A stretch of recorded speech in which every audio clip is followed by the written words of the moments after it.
Entonces, la primera área es la motora primaria, la número 2 es la motora suplementaria, la número 3 es la premotora, la número 4 es la ocular y la número 5 es el área de Broca.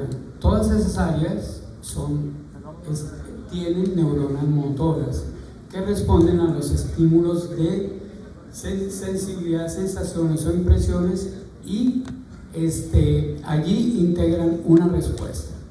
¿Ok? Entonces esas son las áreas motoras que sabemos que tenemos que definir, ¿no aprende?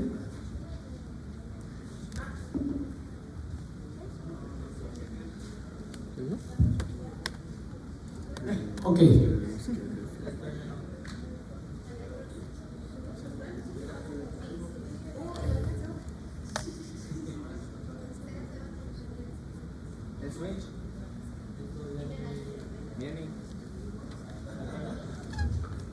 A ver si nos podemos apoyar, si no vamos a tener que... ¿Verdad?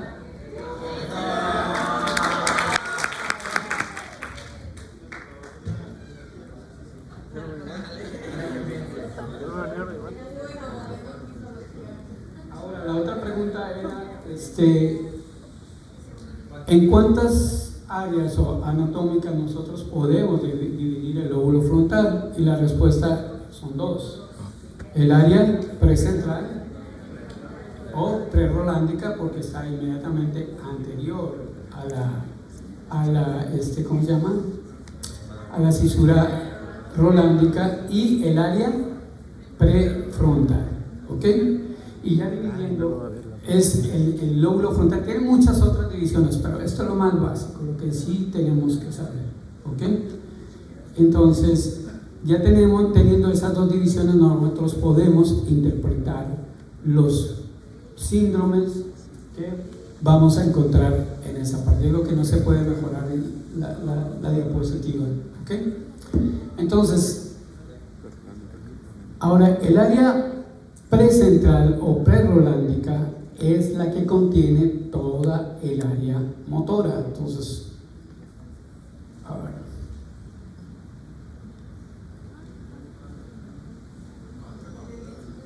Hay que gamma. No se puede mejorar, ¿verdad?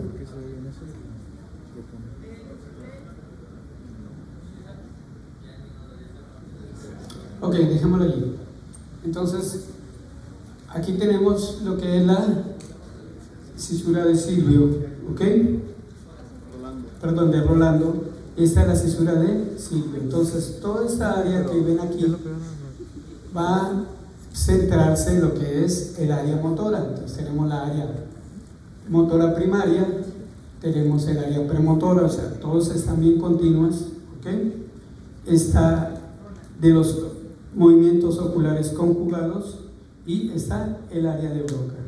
Entonces, estas son las áreas de el lóbulo frontal en la división que le damos la área precentral o prerolándica. ¿Ok? Muy bien. Entonces, estas áreas van a participar en la planificación y en la organización del movimiento. ¿Me entregaste tu papelito, hijo? ¿Me entregaste tu papelito? Ahí está. Ok, perfecto. Muy bien.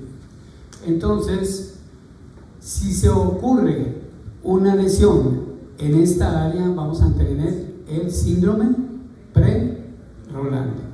¿Y cuáles son los datos del síndrome prerolándico? Entonces, número 1 es la hemiparesia contralateral. Recuerden siempre que estos axones de las neuronas de la corteza motora van a tener una decruzación en las pirámides medulares, y entonces todos los eventos del hemisferio se van a manifestar en el lado contrario del cuerpo. Entonces, número 1, hemiparesia contralateral. Número 2 va a ser desviación de la mirada hacia el lado donde está la lesión. ¿Ok? Número 3, vamos a tener una fascia motora o una fascia de Broca en los cuales el área de Broca está en el hemisferio dominante. 95% va a estar en el hemisferio izquierdo. Entonces, allí vamos a tener alteraciones en lo que es la articulación de las palabras.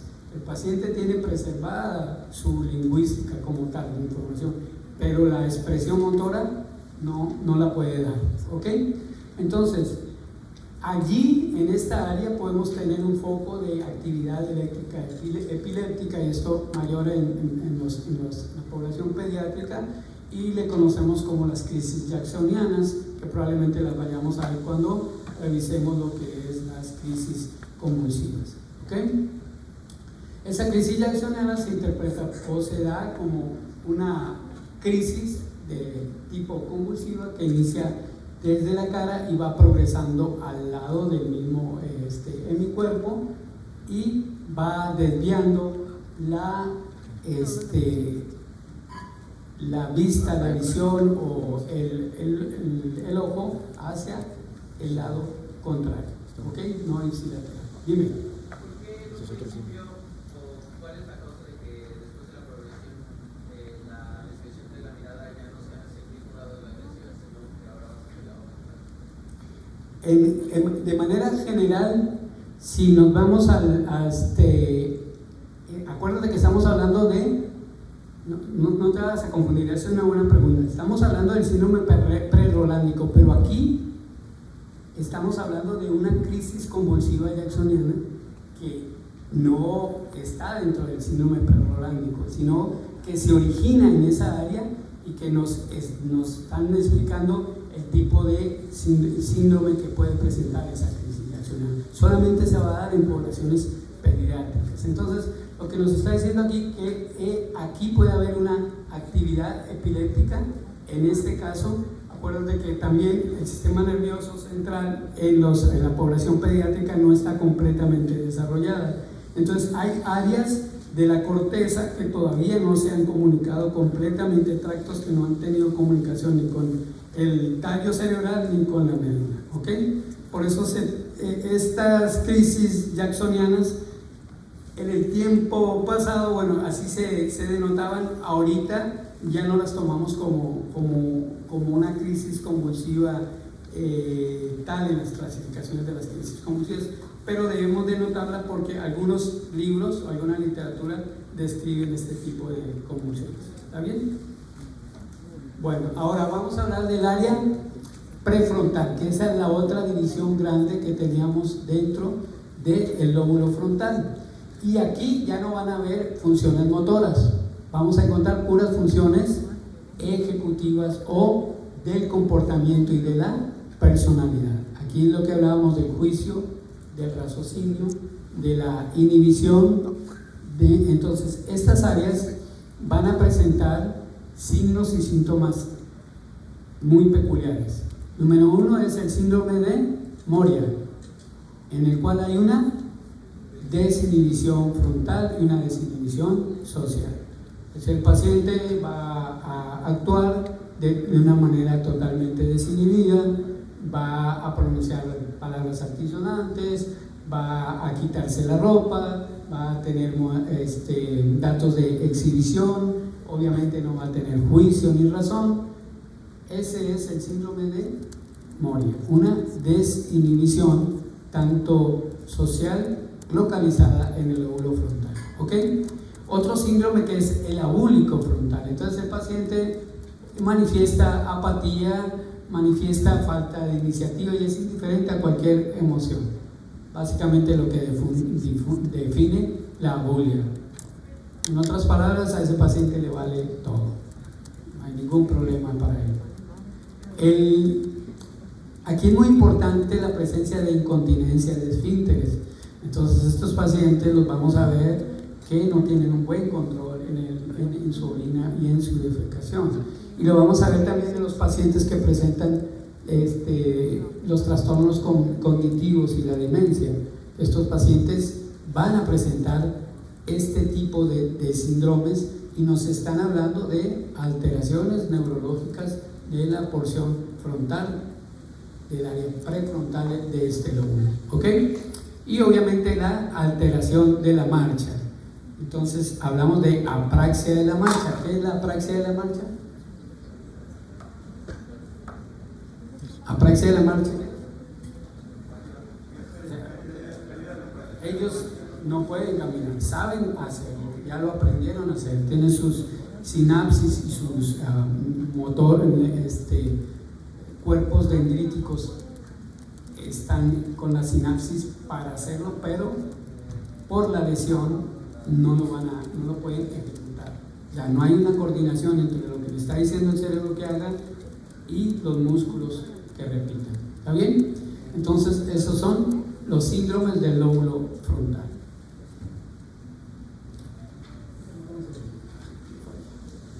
Bueno, aquí nada más esta diapositiva es para que ustedes vean lo que es el homúnculo ¿de qué? De Pemberley.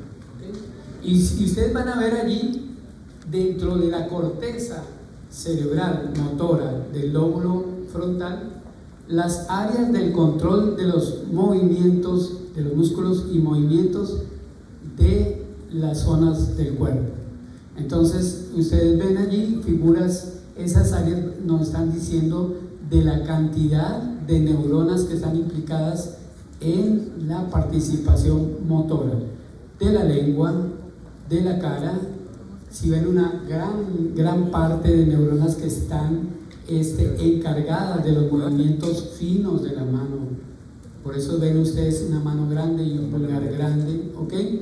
Tronco y extremidades inferiores las ven de manera más reducidas porque la cantidad de neuronas que contienen la información motora allí pues es mínima, y obviamente de aquí se puede dilucidar que si tenemos una lesión en la corteza motora, los mayores cambios los vamos a encontrar en las extremidades y en la cara, siguiendo este modelo.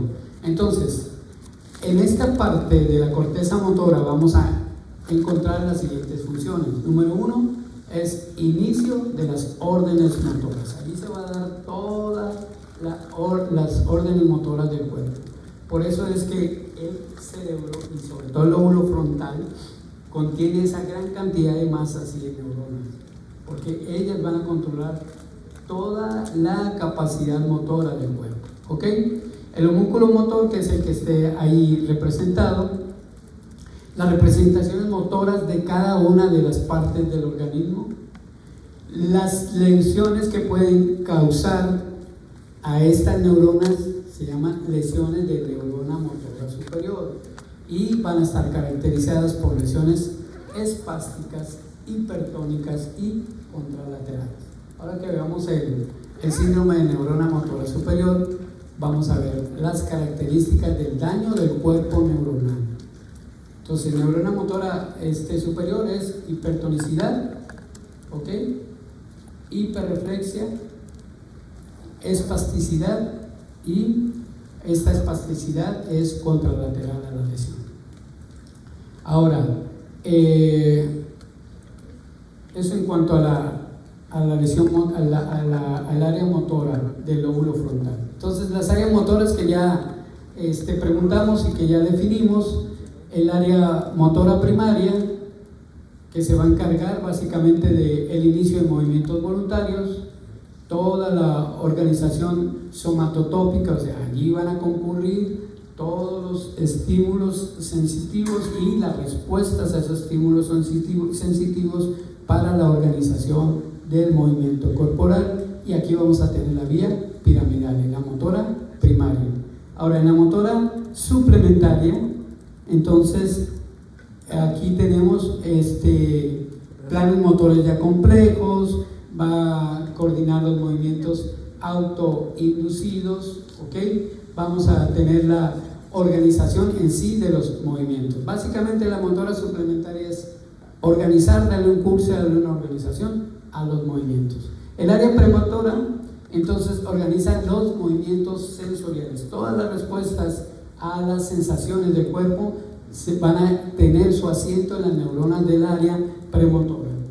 Aquí van a haber muchas neuronas espejo, quiere decir que son neuronas que van a integrar lado derecho o lado izquierdo, y van a integrar diferentes asociaciones de todos los otros pasos intermedios que hay entre las vías sensitivas y las motoras. Estamos hablando del tallo cerebral, estamos hablando del sistema límbico, estamos hablando del cíngulo, de la corona radiada. Entonces, por allí van a pasar todos los estímulos, sensaciones. Por eso es que ustedes vieron en las otras clases que cuando hablamos del hipotálamo, que cuando hablamos del sistema límbico, que cuando hablamos de estas zonas y regiones, estamos nombrando que en estas zonas tenemos el control de los sentimientos, de las emociones. Entonces, bueno, pues aquí integramos a nivel de corteza y aquí generamos la respuesta a todas esas sensaciones, a todas esas recepciones sensitivas, ¿ok?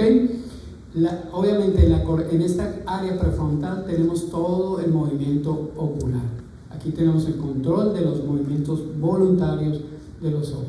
Y por último, el área de Broca, que es el área de la articulación del lenguaje, en donde también vemos el área de fonación e imitación de los movimientos de la boca y la representación de los movimientos del lenguaje. Entonces, esas son las áreas motoras del lóbulo prefrontal, ¿ok? Y aquí es una laminilla para que ustedes visualicen lo que ya habíamos comentado, estas áreas motoras de la laminilla pasada. Eso es algo de neuroanatomía.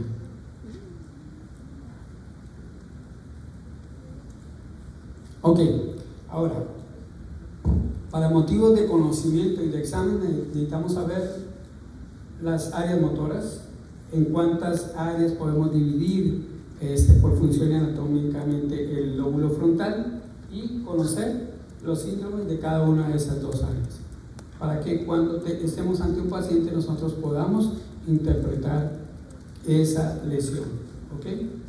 Esa lesión del paciente.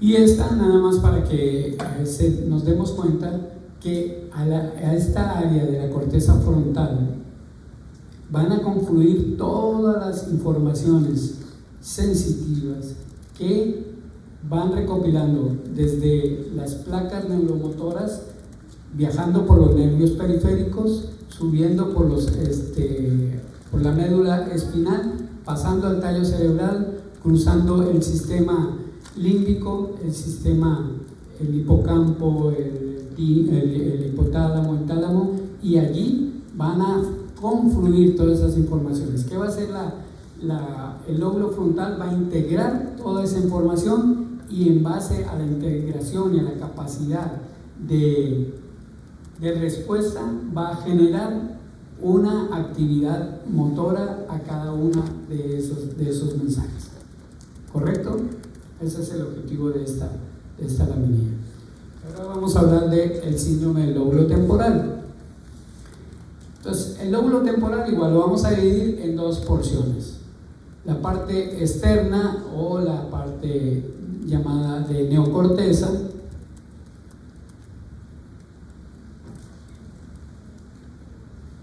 que le corresponde esta parte de aquí. Aquí estamos marcando lo que es la neurocorteza, ¿okay? En esa área vamos a encontrar nosotros que se van a instalar las neuronas que tienen que ver con la capacidad auditiva primaria y el área de Wernicke, que es el área sensitiva del lenguaje, ¿ok? Y aquí, no sé si se nota, pero esta es la área en la que están estos centros neuronales que van a tener el control auditivo y el área sensitiva o el área de Wernicke.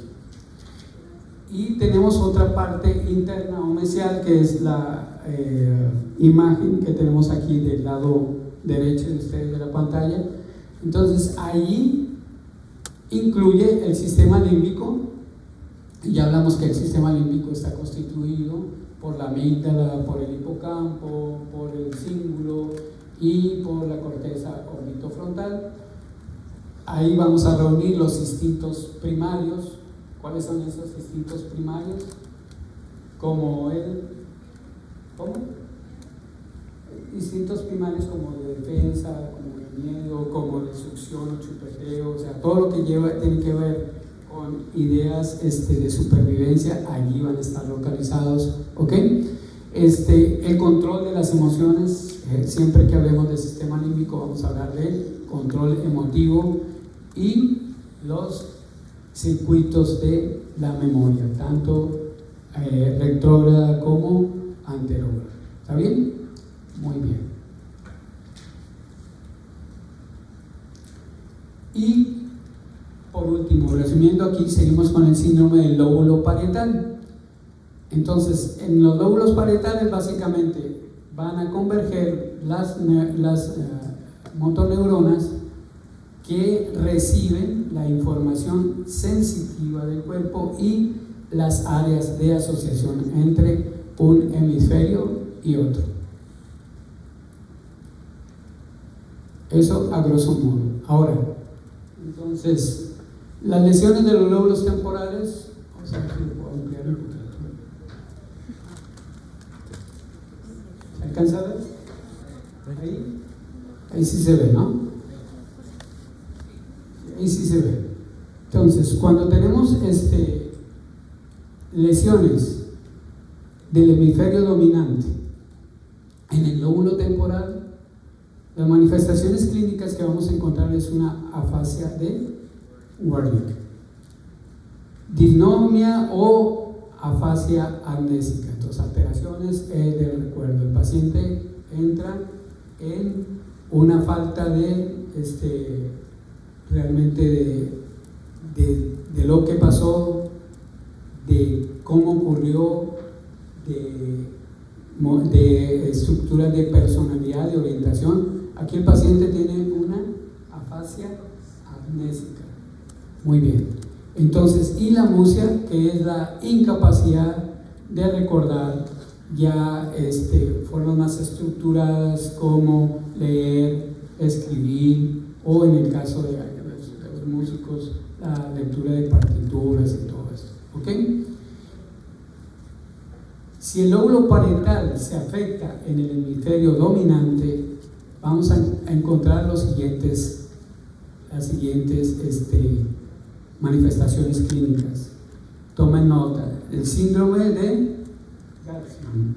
Ese síndrome de Gersmann está compuesto por agrafia, no pueden escribir, alexia, no pueden leer, acalculia, no pueden realizar operaciones matemáticas, agnosia digital, ellos no pueden maniobrar con sus deditos, y desorientación de derecha a izquierda, no pueden ubicar su lado derecho, su lado izquierdo, y eso se llama síndrome de Gersmann. ¿Ok?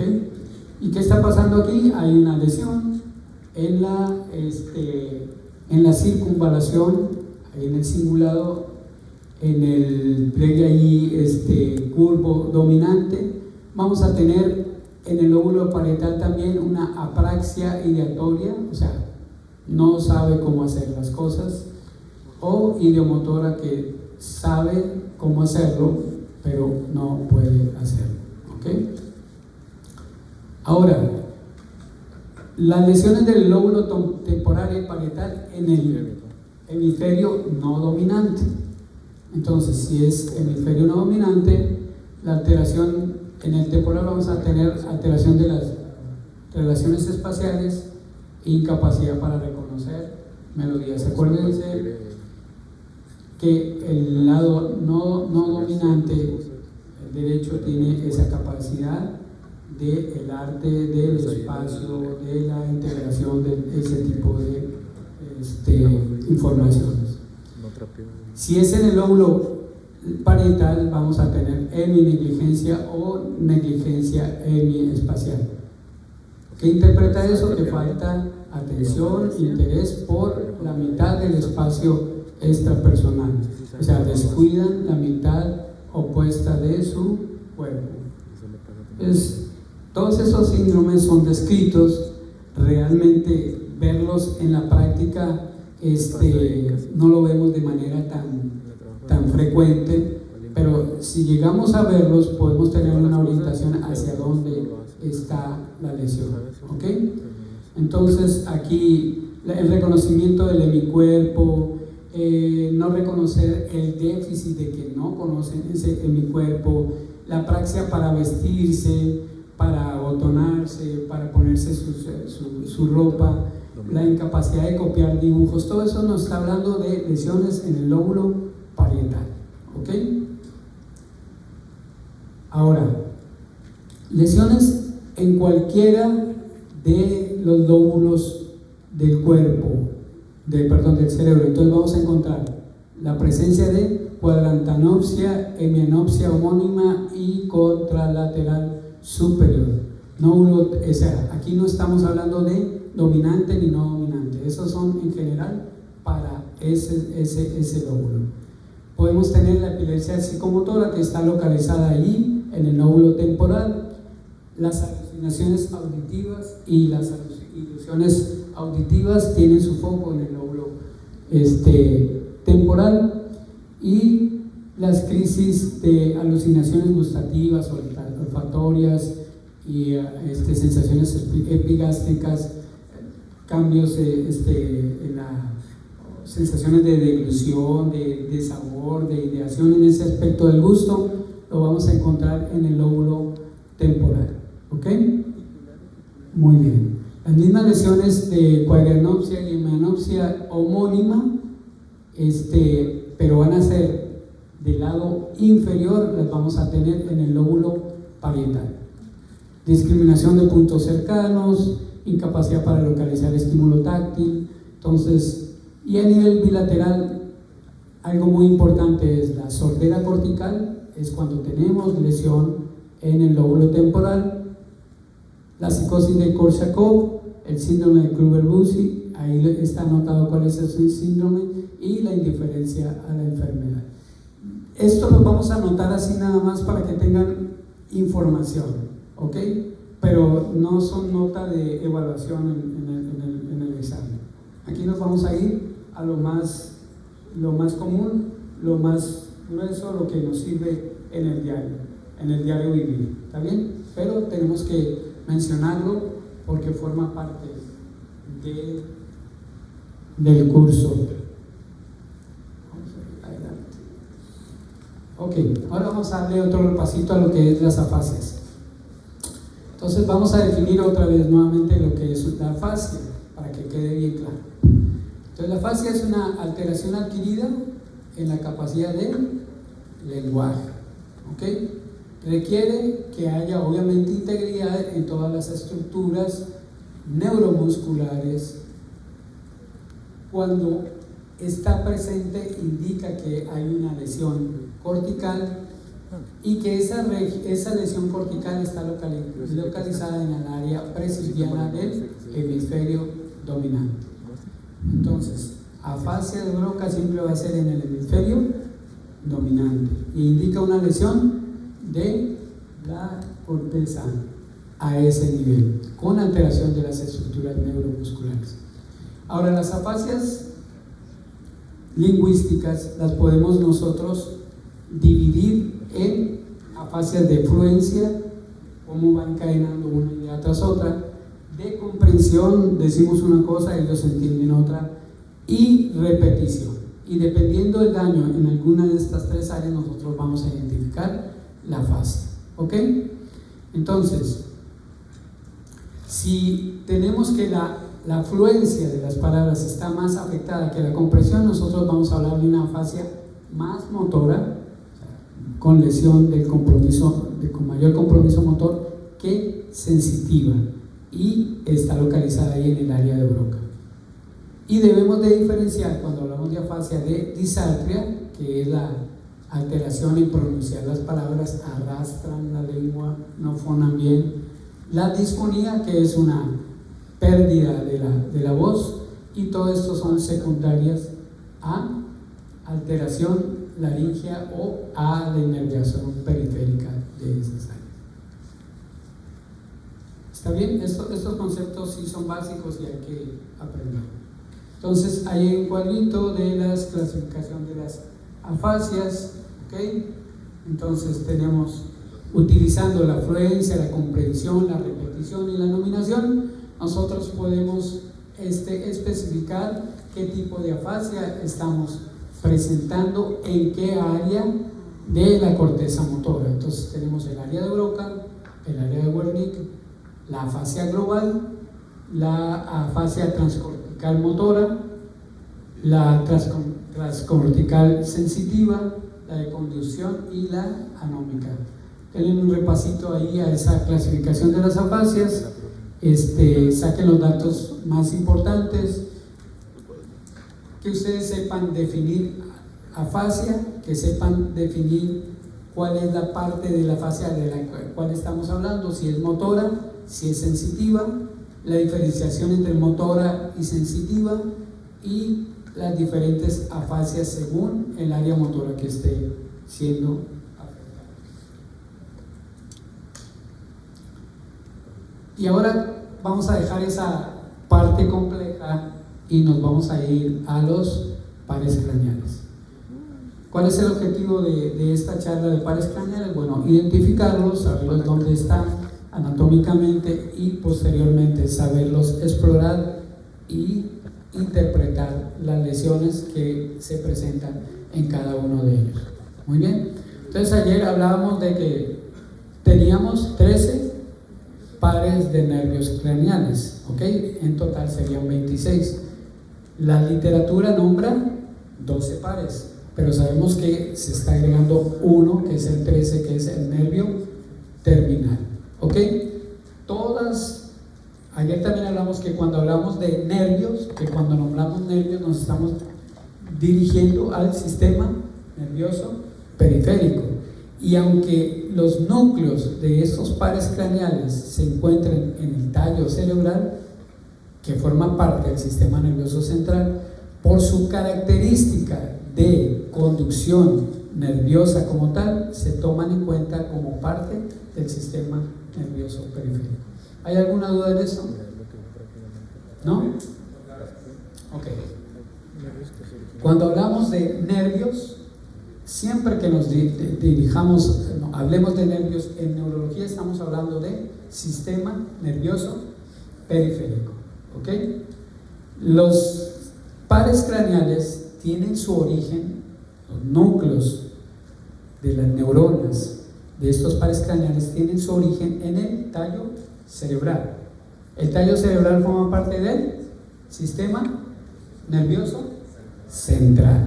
Sin embargo, como estamos hablando de estructuras nerviosas que llevan informaciones que recogen del cuerpo y la llevan a la corteza motora, por esa función y por su estructura anatómica los colocamos dentro del sistema nervioso periférico. ¿Está bien?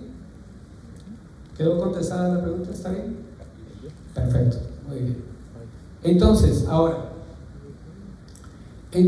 hablamos también de que la función de los nervios está dividiendo, ¿no? Funciones sensitivas y funciones motoras. Las funciones eferentes que vienen del cerebro hacia el cuerpo son funciones motoras. Los estímulos aferentes son los que vienen de la recolección de todo el sistema nervioso periférico y van hacia el sistema nervioso central, a las diferentes partes de la corteza cerebral, y a esas se le llaman aferentes, ¿verdad? Afieren al cerebro, efieren del cerebro, y hay nervios que van a cumplir con las dos funciones, tanto sensitivas como motoras. O sea, van a captar las sensaciones y van a llevar también una respuesta motora como respuesta a esa sensación. ¿Está bien? Entonces, ¿cuáles son los pares craneales? Eso lo debemos de aprender de memoria. Es el olfatorio, el óptico, el oculomotor común, el troqueal, el trigémino, el abducen, el facial, el vestíbulo coclear, el nervio glosofaringio, el nervio vago, el nervio espinal y el nervio hipogloso. Y en esta gráfica, ahorita vamos a ver el 13, vamos a ver con el 12, es terminal, nervio terminal. Y aquí vamos viendo, ¿no? El olfatorio obviamente van a recibir todas las sensaciones olfativas y las va a llevar a la integración de la corteza cerebral. El óptico pues obviamente va a recibir todo lo que es la sensación captada por la retina. Todos esos estímulos nerviosos van a ser conducidos por esta área que son sensitivas y van a llegar a la corteza cerebral y van a tener su interpretación.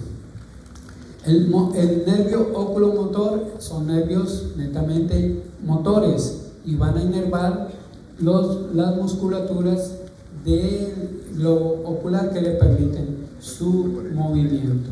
¿Okay? El nervio, el cuarto nervio, que es el nervio troclear, entonces allí el nervio trigémino, el nervio abducen, etc. Vamos a seguir a la siguiente para tener un poquito más de claridad.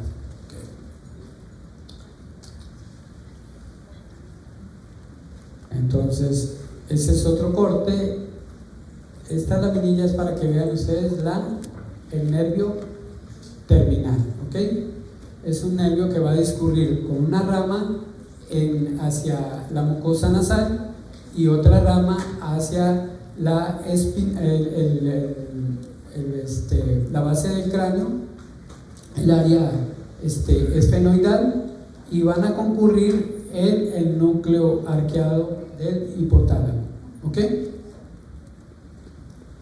¿Cuál es la función de este nervio? Se ha identificado en la captación de feromonas y participan en los aspectos sexuales secundarios. Y esto es algo nuevo, o sea, ahorita se empieza a hablar de ello en los libros de neuroanatomía y de neurología. Entonces se los traigo a colación para que no se extrañen de que en los próximos años, en vez de 12 pares craneales, ya tengamos 13. ¿Okay? Sigamos adelante. Entonces, aquí tenemos la función de cada uno de ellos. No hay mayor confusión. El olfatorio obviamente nos da el sentido del olor, y allí nos dice la relación anatómica por la cual ellos salen o atraviesan las estructuras óseas del cráneo y llegan a sus núcleos en el tallo cerebral. ¿Okay? El óptico también, que nos da la función del óptico, pues obviamente el ver, y transcurre a través del canal óptico, siguiendo el recorrido de la arteria oftálmica.